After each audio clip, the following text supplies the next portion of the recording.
नमस्कार दोस्तों, स्वागत है हमारे इस चैनल।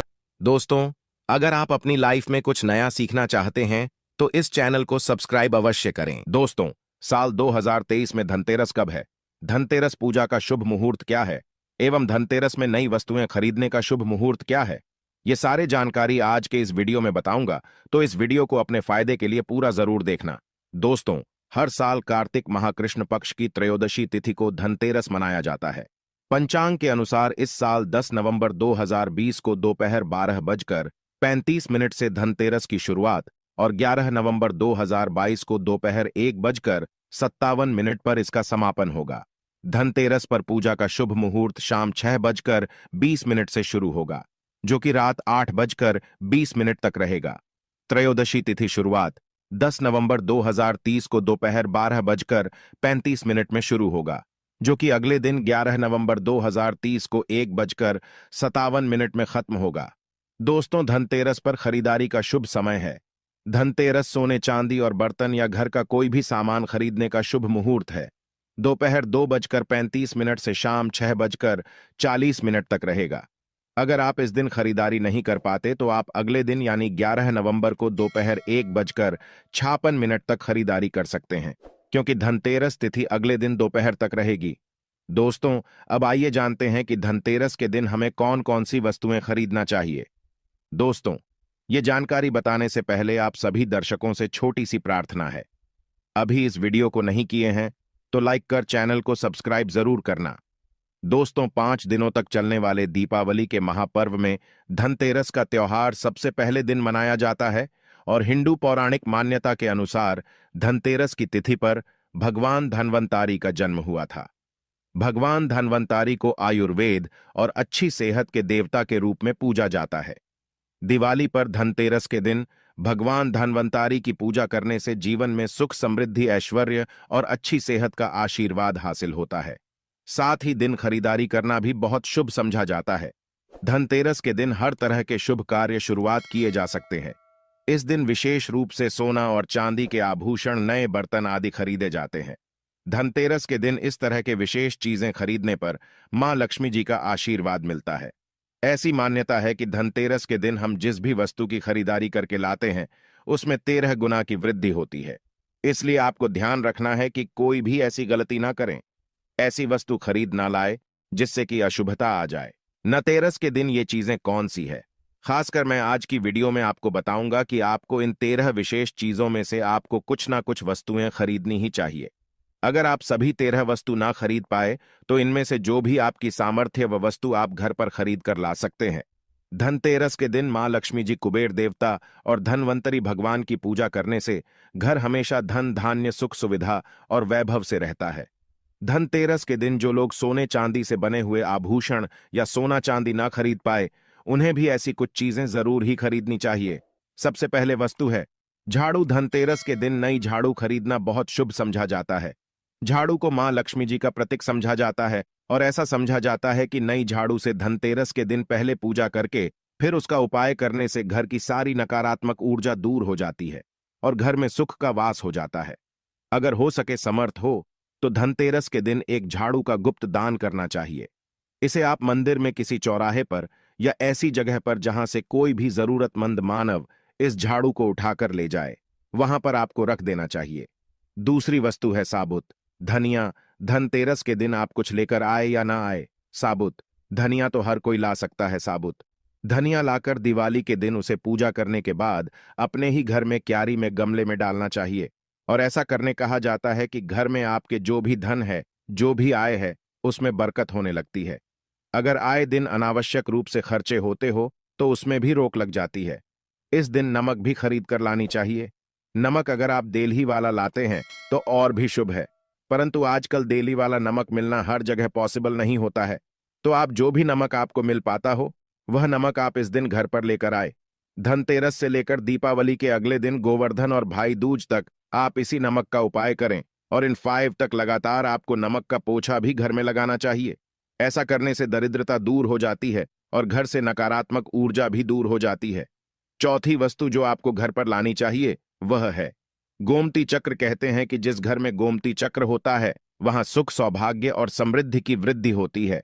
गोमती चक्र घर पर रखने से वास्तु दोष भी दूर हो जाता है, और घर परिवार में किसी भी सदस्य में आत्मविश्वास की कमी हो तो धनतेरस के दिन चक्र लाकर उनके हाथ से पूजा करवाकर फिर बाद में आपको इन गोमती चक्र को अपने मंदिर में या फिर धन रखने के स्थान पर आपको रख देना चाहिए। ऐसा करने से जो भी संबंधित परेशानी है वह दूर हो जाती है। आपको ये सारी वस्तुएं मार्केट में पूजा वाली दुकान में बहुत आसानी से मिल जाएंगी। पांचवी वस्तुएं हैं कौड़ियां। कौड़ियां आपको सफेद, भूरी, पीलियां, चितकबरी मिल जाएंगे, परंतु आपको जो कौड़ियां लानी है वह या तो सफेद लेकर आए या फिर पीले रंग की कौड़ियां लेकर आए। कहते हैं जिस घर में कौड़ियां वहां पर मां लक्ष्मी जी हमेशा वास करती है। कौड़ियां लक्ष्मी जी को आकर्षित करती है, इसलिए आज के दिन आप 5, 7, 11 या 13 कौड़ियां लाकर आप चाहे तो धनतेरस की शाम को या फिर दीपावली की रात को इनकी पूजा करके रोली, अक्षत, कुमकुम अर्पित करके फिर एक लाल कपड़े में बांधकर आपको अपने घर में जहां पर भी आप धन रखते हैं वहां रख देना चाहिए। हर साल आप इन्हीं पुरानी कौड़ियों की पूजा कर सकते हैं। हर साल आपको कौड़ियां खरीदने की आवश्यकता नहीं है। अगर आप नहीं कौड़ियां देना ही चाहते हैं तो पुरानी कौड़ियों को अब जल में प्रवाहित कर दे। छठी वस्तु है श्री यंत्र। श्री यंत्र खरीदते समय देख लीजिएगा कि उस पर सभी चिन्ह, सभी जो भी निशान होते हैं वह अच्छे से अंकित होनी चाहिए। श्री यंत्र जिस घर में होता है, नियमित रूप से श्री यंत्र की पूजा जिस घर में होती है वहां पर भी कभी धन का अभाव नहीं रहता। श्री यंत्र की उत्पत्ति को लेकर धार्मिक पुराणों में उल्लेख मिलता है कि एक बार महालक्ष्मी जी प्रसन्न होकर पृथ्वी से बैकुंठ लोक चली गई। माता के हो जाने से धरती पर समस्याएं प्रकट हो गईं। ब्राह्मण और महाजन बिना लक्ष्मी जी के निर्धन हो गए। तब ब्राह्मणों में श्रेष्ठ वशिष्ठ मुनि ने निश्चय किया कि मैं लक्ष्मी जी को प्रसन्न कर पृथ्वी पर वापस ले आऊंगा। जब मुनि वशिष्ठ बैकुंठ में जाकर मां लक्ष्मी जी से मिले तो उन्हें पता चला कि मां लक्ष्मी जी तो अप्रसन्न है और वह किसी भी स्थिति में पृथ्वी पर आने को तैयार नहीं है।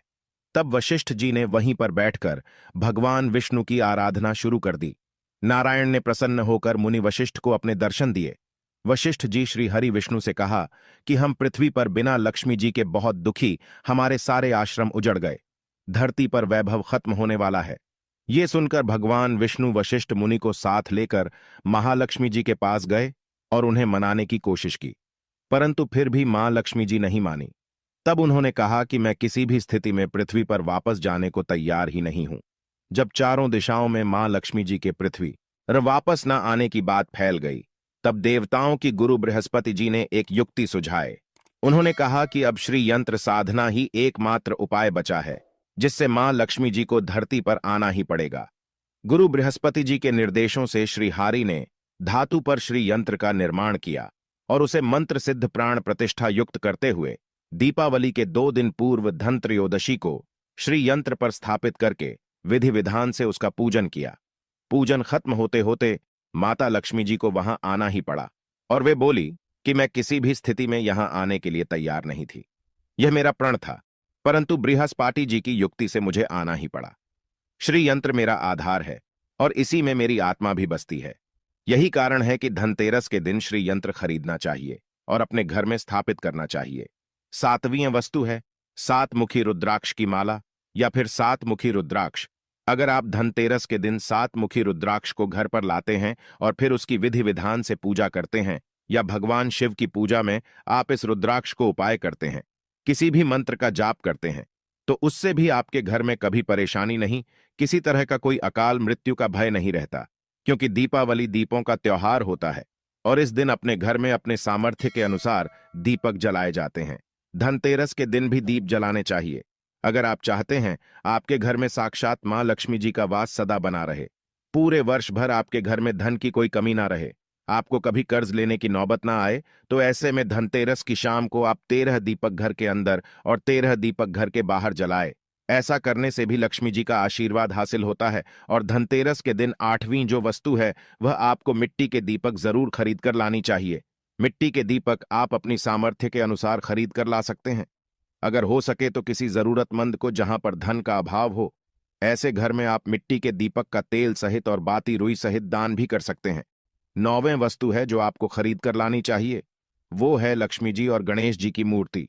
वैसे तो मिट्टी की मूर्ति ही घर पर लाना होता है, परंतु अगर आप मिट्टी की मूर्ति ना लाना चाहे तो धातु की मूर्ति जैसे कि आप चांदी की, सोने की, पीतल की मूर्ति भी घर पर ला सकते हैं।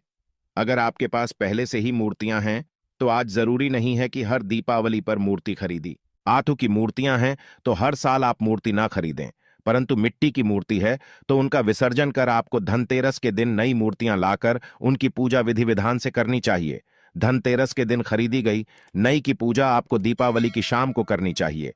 धनतेरस के दिन आप भगवान गणेश और माता लक्ष्मी जी की जो मूर्ति खरीदी, वह खरीदते समय यह ध्यान रखे कि दोनों मूर्ति अलग अलग होनी चाहिए और दोनों ही मूर्ति में भगवान गणेश और लक्ष्मी जी बैठी हुई मुद्रा में हो, खड़ी हुई मुद्रा में लाई गई।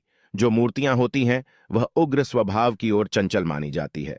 अगर आप खड़ी मुद्रा वाली मूर्तियां लेकर आते हैं तो ऐसे में धन का भाव आपके घर में लगातार बना रह सकता है और आपको ध्यान कि जो मूर्ति आप लेकर आए वह कहीं से भी खंडित ना हो, टूटी भी ना हो। गणेश की प्रतिमा खरीदते समय ध्यान रखें कि उनकी जो सूंड है वह बाईं तरफ मुड़ी हुई हो और उनका वाहन मूषक भी उस मूर्ति में जरूर बना हो और भगवान गणेश के हाथ में लड्डू या मोदक भी होना चाहिए और लक्ष्मी जी की जो मूर्ति है वह कमल के फूल पर विराजित होनी चाहिए और उनके हाथ में सिक्के हो या फिर सिक्के गिरने वाली अवस्था में हो। ऐसी मूर्तियां घर पर लाना बहुत शुभ होता है। बहुत से लोग दिन उल्लू पर विराजमान मूर्ति या फिर तस्वीर घर पर लेकर आते हैं, परंतु आपको हाथी या फिर कमल के फूल पर विराजमान लक्ष्मी जी की मूर्ति या तस्वीर ही घर पर लानी चाहिए।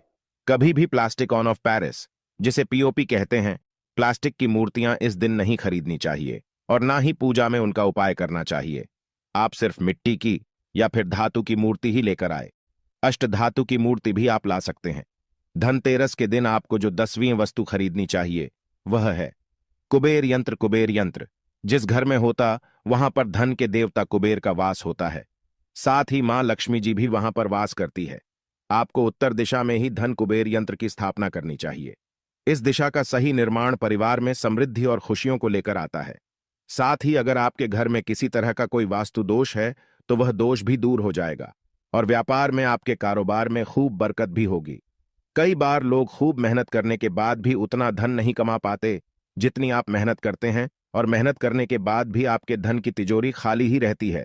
तो उसे पूरा साल भरा रखने लिए आपको धनतेरस के दिन और दिवाली के दिन कुबेर यंत्र की विधि विधान से पूजा करनी चाहिए। कुबेर देवता के मंत्र ओम यक्ष राजाय विघ्न है, विष्णु बनाए धीमहि तन्नो कुबेरा का कम से कम 1 माला या 51 बार जाप करना चाहिए। 11वीं वस्तु है सोने चांदी के आभूषण या फिर सिक्का। अपनी सामर्थ्य के अनुसार आपको आज के दिन सोने चांदी के आभूषण या फिर कोई भी चांदी का सिक्का खरीदना चाहिए और उसकी भी पूजा आपको करनी चाहिए। अगर आपकी सामर्थ्य हो तो आप सोने चांदी के आभूषण की बजाय मिट्टी के बर्तन या एक चम्मच भी आज के दिन अगर खरीद कर घर लाते हैं तो उससे भी आपके घर में पूरे साल खूब बरकत होती है। सब जानते हैं कि धनतेरस के दिन नई बर्तनों की खरीदारी की जाती है, परंतु नए बर्तनों में भी आपको यह ध्यान रखना है कि आज के दिन अगर आप पीतल के बर्तन खरीद कर लाते हैं तो वह ज्यादा शुभ होते हैं। आप पुरानी टूटी पर बर्तनों को बदल कर भी नहीं बर्तन घर पर खरीद कर ला सकते हैं, जिसकी अगर बर्तन खरीदने की ना हो तो उन्हें आज के दिन सिर्फ पूजा से संबंधित जो भी सामग्री है वह खरीद कर घर आने चाहिए। ऐसा करने से भी आपको धन कुबेर भगवान और मां लक्ष्मी जी का आशीर्वाद हासिल होता है। जिसकी अगर सामर्थ्य हो तो वह अपनी सामर्थ्य के अनुसार इस दिन कुछ भी चाहे वह खरीद सकता है, परंतु बर्तनों में आपको लोहे के बर्तन इस दिन भूल से भी नहीं खरीदनी चाहिए। लोहे के बर्तन खरीदने से एक तो शनि दोष सकता है, शनि ग्रह से संबंधित परेशानियां आपके जीवन में आपकी कुंडली में घर परिवार में आ सकती है और राहु केतु ग्रह भी बलवान हो जाते। 13वीं वस्तु है पूजा का सामान और धार्मिक पुस्तकें। अगर आप अब तक बताई गई सभी 12 वस्तुएं खरीदने में असमर्थ है तो आज के दिन अगर आप अपने घर में पूजा से संबंधित कोई भी वस्तु खरीद कर लाते हैं, जैसे कि मिट्टी के दिए वगैरह कुछ भी लेकर आते हैं, तो उससे भी आपको धनतेरस के दिन की गई पूजा का पुण्य जरूर ही हासिल होता है। अगर आपको पूजा से संबंधित कुछ सामान लाना है, जैसे कि रोली अक्षत कुमकुम कलावा या फिर कोई भी सामान लौंग इलायची पान सुपारी बताशा, तो वह भी आप इस दिन खरीद कर ला सकते हैं। इसके अलावा धार्मिक पुस्तकों में जैसे कि व्रत कथाएं हैं या फिर पूरे हफ्ते पढ़ने वाले जो भी व्रत त्योहार हैं और आरतियों की किताबें, और अगर आप पढ़ते हो तो आप पुराण भी आप अपने घर पर ला सकते हैं और पुराण घर पर लाने के बाद जब भी आपको समय हो तो खुद ही पढ़ना चाहिए और दूसरों को भी पढ़कर सुनाना चाहिए। ये सारी वस्तुएं अगर आप इनमें से कुछ भी ऐसा भी वस्तु की खरीद कर लाते हैं उसे कहा जाता है कि आपके घर में पूरे वर्ष जी की कृपा बनी रहती है। घर में कभी भी आपको कर्ज लेने की स्थिति नहीं आएगी। आप जितना भी कमाएंगे उसमें आपको 13 गुना की वृद्धि मिलेगी।